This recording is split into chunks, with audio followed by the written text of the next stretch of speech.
y'all, it's Belle. Welcome back to my channel. Today's going to be part 2 of middle grade wintry reads that I want to read in winter. Like I said in the first video, whether it's based in winter or it even says winter, snow, or the cover just gives me wintry vibes for some reason, even if it's probably not set in winter. That's what I'm including in here. Boundless by Kenneth Oppel. Light on the trees, I guess.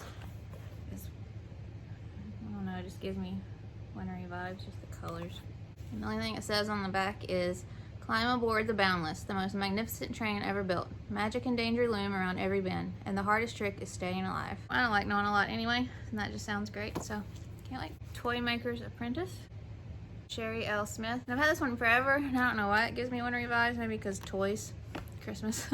Stefan Drosselmeyer is a reluctant apprentice to his toy maker father until the day his world is turned upside down. His father is kidnapped and Stefan is enlisted by his mysterious cousin, Christian Drosselmeyer, to find a mythical nut that will save a princess who has been turned into a wooden doll. Embarking on a wild adventure across the continent, Stefan must save Moldavia's princess and his own father from the fanatical Mouse Queen and her 7-headed mouse prince, both of whom have sworn to destroy the Drosselmeyer family. It sounds so unique and incredible. Can't wait to finally get to that one. Sweet Home Alaska by Carole, Estby, Dagg, and I think Alaska, and then the snowy mountain. So they're going to be pioneers in Alaska. Times have been tough in Wisconsin during the Great Depression, and Terpis and her family are eager to make a new start in Alaska. However, when they arrive, the reality of Terpis. Why do they make middle grade names so hard? Like, I know they want to be unique and different, but it is so hard to say. I'm just going to call her Terp. The reality of Terp's new home is a shock. The town is still under construction, the mosquitoes are huge, and when a mouse eats her shoelace, causing her to fall on her first day of school, everyone learns the nickname she had hoped to leave behind, Trip. Despite all this, Terp loves Alaska, and her sparkling can-do spirit is a perfect match for the wilderness. The only problem is her homesick mom, who misses her old life. In order to stay, Terp will need to convince her mother that Alaska is a wonderful place to live with a plan that's going to take all the pioneering attitude Terp can muster. Excited to get to that. I think this one gives me the vibes just because of the colors, like Christmassy colors. A Stitch in Time by Daphne, Kalmar. Donut is an 11-year-old geography buff who keeps her taxidermied mice hidden in her late mother's hope chest. Her pops passed away, leaving her an orphan. Aunt Agnes has moved in, bringing along her lumpy oatmeal, her knitting, and a plan to drag Donut off to Boston forever. Donut stands to lose everything. Her friends, her village, her home, the Vermont woods where her memories of her pops were stored up. While Donut dodges the ache of missing her pops, she and her best friend Tiny plan to keep her where she belongs. Like Great Adventure. Sounds very atmospheric. And the taxidermy, the mice thing, that's interesting. Excited. We have Skylark and Wallcreeper by Anne O'Brien Carelli. And they're bundled up, and I'm assuming this is snow, but this looks like a World War II story with the Nazi flag. Queens, 2012. Hurricane Sandy is flooding New York City, and Lily is helping evacuate her granny, Colette, from a nursing home. When the National Guard shows up to take them to safety, Lily's granny suddenly produces a red box she's hidden for years. Once they get to a shelter, Lily opens the box and finds an old fountain pen. Colette tells Lily that the pen is very precious to her and has to be carefully looked after. But in the chaos of the storm, Lily loses the pen. With the help of her best friend Johnny, a quirky expert in pens, and a larger-than-life struggling actress, Lily scrambles to recover it. In her desperate search, Lily begins to learn more about her granny's mysterious past in France during World War II and the true significance of the pen. Told in alternating sections between the storm in 2012 and the war in 1944, this engaging book explores deep friendships during difficult times and underscores the importance of family. Two powerful things in history. So, very excited for that. See, the cover is 1944, and then the back looks like 2012. Just kind of neat. We have The Sea in Winter by Christine Day. So winter, and the cover's all cozy and wintry. Maisie Cannon is having a hard time. It's been months since her knee injury, and her recovery process has been painfully slow. As a serious ballet student, Maisie is eager to rebuild her strength and get back to the dance studio. She knows all her ballerina friends are auditioning for prestigious summer dance programs, while she remains sentenced to physical therapy. But the injury isn't her only problem. Maisie has been irritable toward her loved ones lately and can't always explain why. And as Maisie and her family set out on a midwinter road trip, her secrets and anxieties and dark moods start to hurt as much as the aches and pains in her knee. Excited? So, can't wait. We have 6 Feet Below Zero by Anna Jones. Rosie and Baker's great-grandmother made them promise to pretend she is alive until they get her will into the right hands. Otherwise, their greedy grandmother might sell the family house and ship Rosie and Baker off to separate boarding schools. They've already lost their parents and great-grammy. They can't lose each other, too. The siblings kick it into high gear to find the will, keep their neighbors from prying, and safeguard the house. Rosie has no time to cope with her grief as disasters pop up around every carefully planned corner.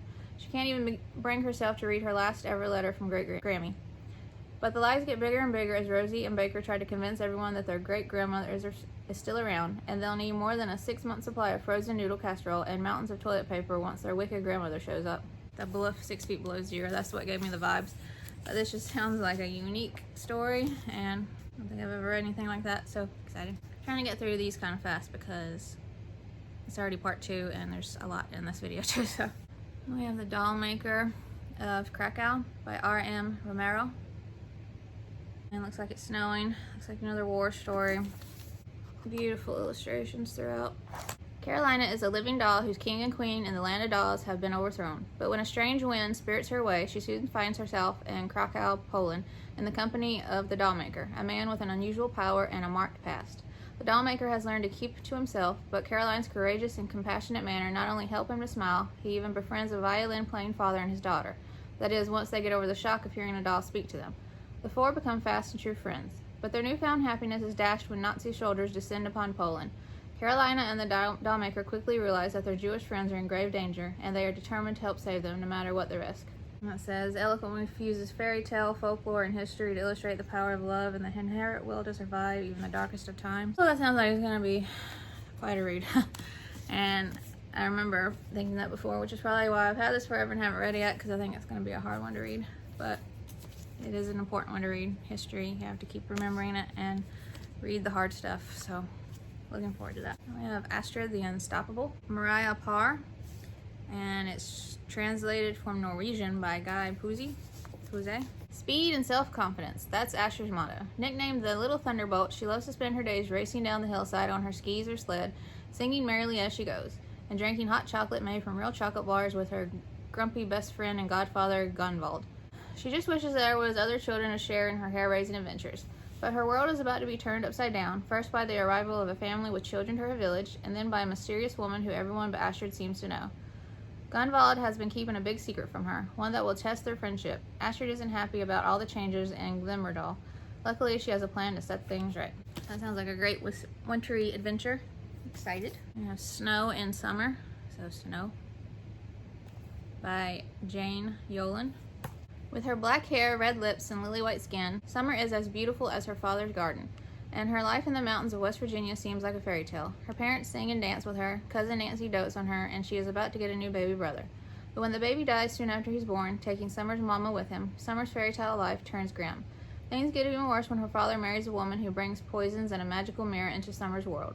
Stepmama puts up a pretty face, but Summer suspects she's up to no good. Is Summer powerless to stop her? So this is like a Snow White retelling, and I'm very excited. Sounds incredible. Another one that I don't know why it just gives me winter vibes. I guess fairy tales always give me winter vibes. This is The Day I Fell Into a Fairy Tale by Ben Miller. Little illustrations sprinkled throughout. Hidden amongst the shelves is a portal to the world of fairy tales, but not the ones where everyone gets a happily ever after. These are the real stories, the dangerous ones that only brave children should read. And Lana must summon all her courage because the fairy tale world is in danger. Can she convince Harrison to join her, to believe again before it's too late? And this sounds like a magical adventure. Love other worlds. Excited to finally read something by him. Another one, don't know why, just gives me the vibes. I think because clouds and covers look so much like snow and then the stars. But this is The Silver Arrow by Lev Grossman. Illustrations sprinkled. Kate and her younger brother Tom lead dull, uninteresting lives. And if their dull, uninteresting parents are anything to go by, they don't have much to look forward to. Why can't Kate have thrilling adventures and save the world the way people do in books? Even her 11th birthday is shaping up to be mundane. That is until her mysterious and highly irresponsible Uncle Herbert, whom she's never met, surprises her with the most unexpected, exhilarating, and inappropriate birthday present of all time. A colossal steam locomotive called the Silver Arrow. Kate's parents want to send it right back where it came from, but Kate has other ideas, and so does the Silver Arrow. And soon she and Tom are off along the magical rail lines to distant lands with a trainload of exotic animals. And who knows, they might end up saving the world after all. Another fantasy adventure that sounds incredible and very unique. Another one that gives me winter vibes, just because it looks like a snow globe. I'm not sure if that's what that is. No Ordinary Thing by G.Z. Schmidt. When a mysterious customer tells Adam great things await him in the attic of his uncle's bakery, he brushes off the exchange. It's 1999 in New York City, and Adam has already met his fair share of oddballs and eccentrics. But days later in the attic, Adam makes a discovery that quickly sets him off on a whirlwind adventure. And Adam soon suspects he may not be the only one aware of his extraordinary secret when a tall man with long eyebrows and a thin mustache appears to be following his every move. Doesn't tell you much, but yep, carefully examines the snow globe. Snowflake, yep, so can't wait. We have the Book of Stolen Dreams by David Parr. Just gives me wintry vibes, and they're all bundled up too. When Rachel and Robert help their librarian father to steal a forbidden book, they are plunged into a dangerous world. Everyone is hunting for the Book of Stolen Dreams, and with their father in prison, Rachel and Robert are forced to go on the run. Desperate to survive, they must uncover the book's secrets and track down its mysterious missing page. But the cruel and calculating President Charles Malstein is on their trail, and they will do anything to seize what they have. When the children discover the astonishing magical truth about the book, they resolve to do everything in their power to stop it falling into his hands. For if it does, he would rule forever. So that sounds incredible, and I can't wait to read that. We have the International Yeti Collective by Paula Mason and Katie Riddell, it says. The first one. One is Shadow Spring. Illustrations throughout. Ellie is on a Yeti hunting expedition in the Himalayas with her Uncle Jack, a celebrity explorer. She's expecting an amazing trip, but nothing more. Everyone knows that Yetis don't exist. Tick is a young Yeti who can't help but ask questions. What is beyond the mountain he calls home? Are humans really as bad as everyone says they are? When Tick's curiosity sets off a chain of events that threatens the entire Yeti community, Ella is swept up in the adventure. Can the unlikely pair work together to protect the Yeti before it's too late? They're going to need help. Help from the International Yeti Collective. Sounds incredible. Like a very cold adventure. Can't wait. We have My Best Friend is Extinct by Rebecca Wood Barrett. Henry loves the snow. When his town receives a record-breaking snowfall, he's absolutely thrilled. Then one day, while exploring one of the many tunnels running through the town's snowbanks, Henry discovers a strange, prehistoric-like creature that is seriously injured. His classmates don't believe him, but it doesn't matter. Henry knows whatever this thing is, it needs help. He hauls the wounded animal home and builds a secret cave where he can nurse his new friend back to health. But Henry soon learns that there are other unusual beasts lurking in the neighborhood, and not all of them are friendly. Beautiful illustrations throughout. That sounds like a fun, quick story. Excited. We have The Ice Whisperers by Helenka Stachera. A frozen land awaits. When Bella is summoned to stay with her uncle in deepest Siberia, she uncovers a secret she was never meant to find. The entrance to an icy land, frozen in time and full of legends come to life. But this magical world is in danger, and Bella may be the only one who can save it. To succeed, she must join forces with the impossible, a long-lost sister she never knew she had, born 40,000 years before. I'm very excited to get to this one. I've talked about this one before, I think in a book haul. It just sounds really creative and atmospheric illustrations inside. So excited. Another one I've had forever and really need to read. North Child by Edith Pateau. Ro is an unusual child, a North child. Rose was born facing north, and the old story says she will venture far from home and embark on a dangerous journey. Making a pact with an enormous white bear, Rose travels on his back to a mysterious castle that holds a dark enchantment, a darker temptation, and the key to her true destiny. Excited to finally read this. We have Melt by L. Fountain. Yudu lives in a remote Arctic village with his elderly grandmother. Their traditional way of life is threatened by the changing snow and ice, which melts faster every year. Bee is trying to adapt to yet another new school. Worse still, her father's new job takes up any spare time, and his behavior has become odd and secretive. On a trip she hopes will fix things, their fate takes a drastic turn, and Bee's life becomes entwined with Yutu's in a way she could never have imagined. Together they become locked in a desperate race for survival. Excited to get to that. And lastly, we have a trilogy, a Pumpkin Falls Mystery Trilogy by Heather Vogel Frederick. These look so cozy and atmospheric. The first one's Absolutely Truly, yours truly. And then the third one doesn't look as wintry, but really truly. At almost 6 feet tall, 12-year-old Truly Lovejoy stands out in a crowd whether she likes it or not. She doesn't. So when her family up and moves to teeny tiny, super boring Pumpkin Falls, New Hampshire, Truly doesn't stand a chance of blending in. But when helping out at the family bookstore one day, Truly finds a mysterious letter inside an old copy of Charlotte's Web, and soon she and her new friends are swept up in a madcap treasure hunt around town.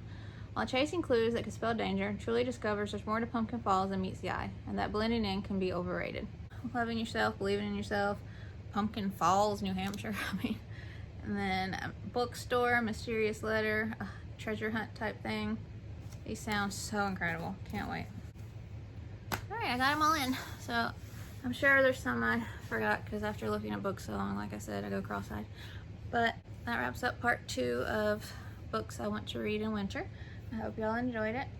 And if you'd like to subscribe, I would love that. And I will see y'all in my next video. Bye.